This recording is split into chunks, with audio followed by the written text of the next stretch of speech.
Thank you. Thank you, everyone. Haftarah today, as you see up there, it's Jeremiah 46, 13 through 28. This is kind of an interesting passage, I think, because when I first read it, I thought, oh my gosh, what am I going to say about this? I started going through different commentaries and various things to see what people had said, and most of them just give you a history lesson of what was going on in the world and the bigger picture of that time, because I think a lot of people read it and think, what do I say about this one?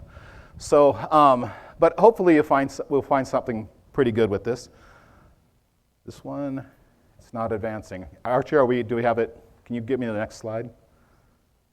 There we go. Okay, so we'll start with a little bit of a history lesson to kind of set the stage, but who was Jeremiah anyway? Yeah? Archie, who was Jeremiah?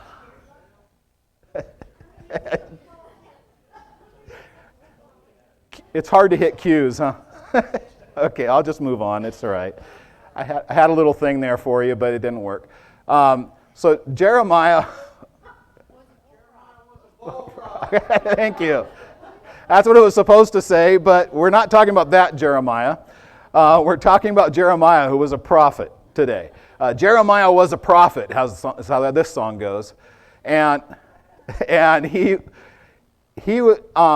lived through 5 different kings at the end of the kingdom of Judah. And there are some interesting things to pull out of this. Archie, I seem a bit loud. Am I loud? Okay, I can be loud all by myself, so the being amplified just makes it extreme. So he lived from about roughly 627 to 686 BC, and we see the first king that he I would say served under, but was a prophet under, was Josiah, and it was Judah's last godly king. Josiah spent most of his reign, I think about 11 years, he tried to get Israel to turn back to God. Israel had adopted a lot of the foreign gods and a lot of the foreign practices, and Josiah spent a lot of his time warning the people that judgment would come if they would not turn back to God, because Josiah remembered what Moses had delivered a message from God saying, if you follow my ways, I'll bless you. And if you depart from my ways, you'll have a hard time. And so the blessings and the curses, and we're going to get into that a little bit. Jeremiah spent his time doing the same thing, warning the people. He was called the weeping prophet because he was always crying out, warning them of what was to come if they didn't change their ways. Jehoahaz, son of Josiah, he ruled for 3 months.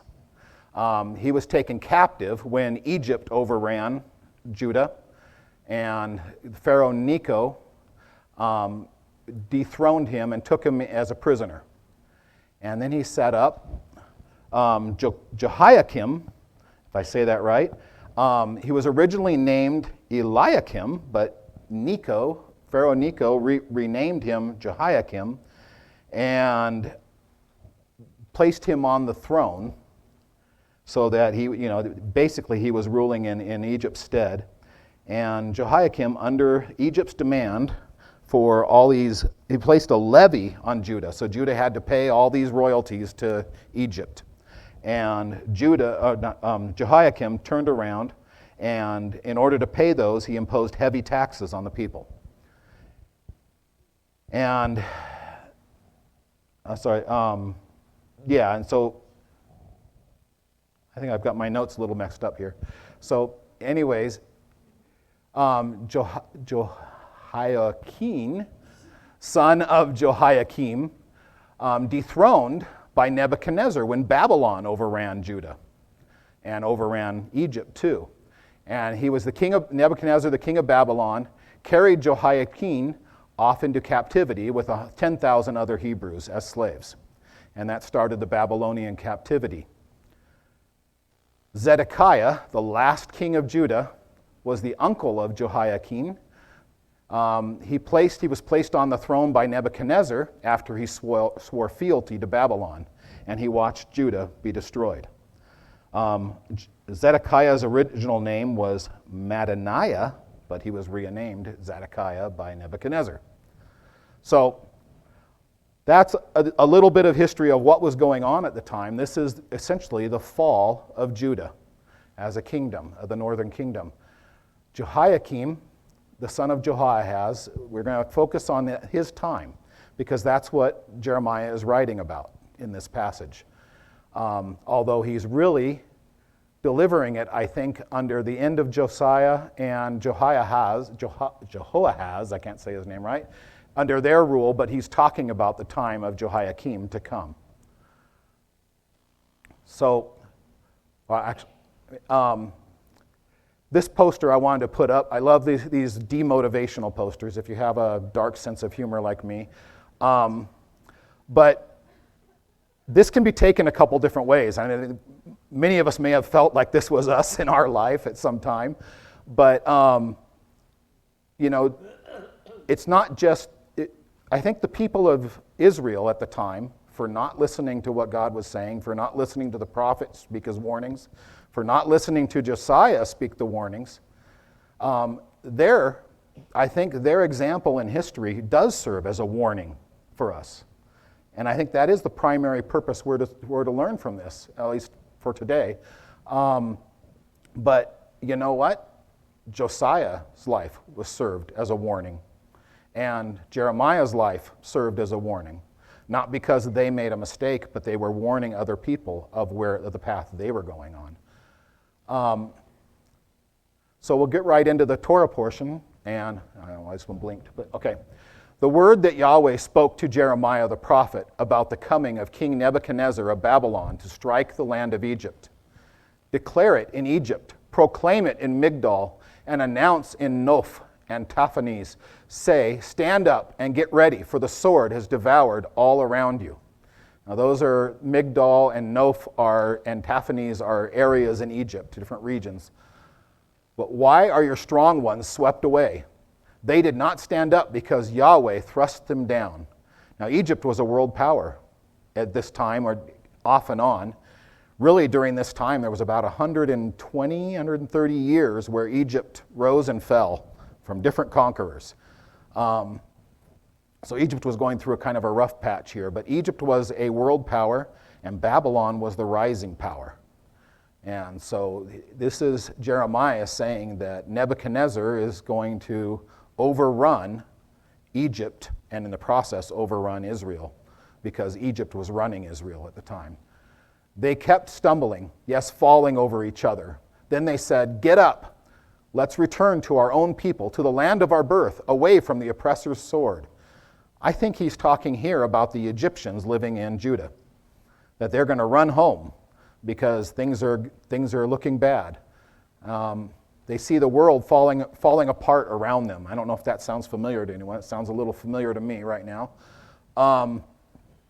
But the oppressor has come and they want to run home. But Egypt itself is going to be overrun soon. So running home is not going to help them much. But they cried there, Pharaoh, king of Egypt, is but a noise. Paper tiger, if you want to say. He let the opportune time pass. So he missed his opportunity. He waited too long, and Babylon overruns him. As I live, declares the king, whose name is Yahweh of hosts, Yahweh Tezvaot, I can't say it right. As sure as Tabor is among the mountains, or Carmel by the sea, so surely he will come. Tabor is a mountain in the Galilee region. I had to look it up and research it a little bit. It's believed to be the Mount of Transfiguration also. It was a site of ancient battles. It was various different things, but it was a kind of a landmark and an important area in Israel. Carmel is an area by Galilee, by the sea. So I say, as sure as Tabor is among the mountains and Carmel is by the sea, Yahweh, Lord of hosts, will come. Wow. That sounds like a chunk of ice falling. Yeah. So, O daughter dwelling in Egypt, get your bags ready for exile. For Noph, one of the regions of Egypt, one of the northern regions, will become a ruined wasteland, uninhabited. Egypt is a beautiful heifer, but a biting fly is coming. From the north it is coming. Even her mercenaries among her are like stall-fed calves, for they also will turn back. They will flee away together. They will not stand up, for the day of their calamity has come upon them, the time of their visitation. Its sound will hiss like a snake as they march with an army and come against her as woodcutters with axes. They cut down her forest. It is a declaration of Yahweh, though it was impenetrable, for they are worse than the locusts. They are without number. That's how it's going to feel like Babylon swarming into them. The daughter of Egypt is disgraced, handed over to the people of the north. Nebuchadnezzar did take off, well, he took about 10,000 Hebrew slaves. He also took a whole bunch of Egyptian slaves. Yahweh, Sevaot, Lord of hosts, the God of Israel, says, behold, I will punish Ammon, another part of Israel, of No, part of Israel, Pharaoh, Egypt, with her gods and her kings, even Pharaoh and them that trust in him. I will hand them over to those seeking their lives, into the hand of King Nebuchadnezzar of Babylon and his servants. Yet afterwards it will be uninhabited. It will be inhabited, in the days of old, as in the days of old, is a declaration of Yahweh. But you, fear not, Jacob, my servant, nor be dismayed, O Israel, for behold, I will save you from afar, your offspring from the land of their exile, and Jacob will return and be at peace and secure, no one frightening him. So he's saying here, essentially, the exile, the Babylonian capture will end at some point, and God will bring him back. God will bring Israel back. But fear not, Jacob, my servant. I thought we repeated for a second. It is a declaration of Yahweh, for I am with you. I will make a full end of all the nations where I have driven you, but I will not make a full end of you. I will discipline you with justice, but will not utterly destroy you. So, that's the passage. It's a fairly short Haftarah portion, but what can we learn from this? What do we take away from it? Like I said, you read about it, you try to read about this prophecy of Jeremiah, and one commentary I read said this is not one of the most amazing prophecies in the Bible, because he sees that Egypt is struggling to hold on to what it has conquered, and Babylon's a rising power. Babylon's probably going to sweep over. So it's not like incredible that someone might predict this happens, but the warnings were there. And God had told them that this is something you need to be aware of. He sent his messengers. We are faced with choices in our lives. We can choose blessings or curses, life or death, prosperity or poverty. This is the message of the Torah. This is the message that Moses gave the children of Israel just before they crossed into the promised land. For this right out of Deuteronomy chapter 30, for this mitzvah that I am commanding you today is not too difficult for you, nor is it far off. It is not in the heavens that you should say, who will go up for us to the heavens and get it for us, and have us hear it so we may do it? Nor is it across the sea that you should say, who will cross over for us to the other side of the sea and get it for us, and have us hear it so we may do it? No, the word is very near to you, in your mouth and in your heart. Do it. See that I have set before you today life and good, death and evil. What I am commanding you today is to love Yahweh, your God, to walk in his ways and to keep his mitzvah, his statutes and his ordinances. Then you will live and multiply, and Yahweh your God will bless you in the land you are going to possess. But if your heart turns away and you do not listen, but are drawn away and bow down to other gods and worship them, I tell you today that you will certainly perish. You will not prolong your days on the land where you are about to cross over the Jordan and go in to possess. What I am commanding you today, I'm sorry, I didn't realize I was done. Let's go back to look at verse 16. And it says, what I am commanding you today is to love Yahweh your God, to walk in his ways and to keep his mitzvah, statutes, and ordinances. Does that remind you of anything? Does that sound like maybe the first commandment? You shall love the Lord your God with all your heart, with all your soul, with all your mind. Well, that's exactly what he's talking about here. And there are blessings and there are curses, and you get to choose. here, and that what we're reading about here is something that happened on a national level. But the same promises work on the personal level. It applies to both levels. We can choose as individuals to walk in God's ways, or we can choose as a nation to walk in God's ways. And if we choose either of the wrong paths, we're in for hard times. And those who choose to walk in God's ways, when the rest of the nation turns away, there are many examples where God has preserved them. God creates a Goshen bubble around them and protects them while the rest of the world seems to be falling apart. One of the paths that we can choose leads to abundant and eternal life. The other path leads to pain, suffering, and death. So our choice is to choose the right one. So, which one is it? Oh, there it is. You must choose. But choose wisely. All right. So the choice is yours. Choose wisely. Thank you. That's it.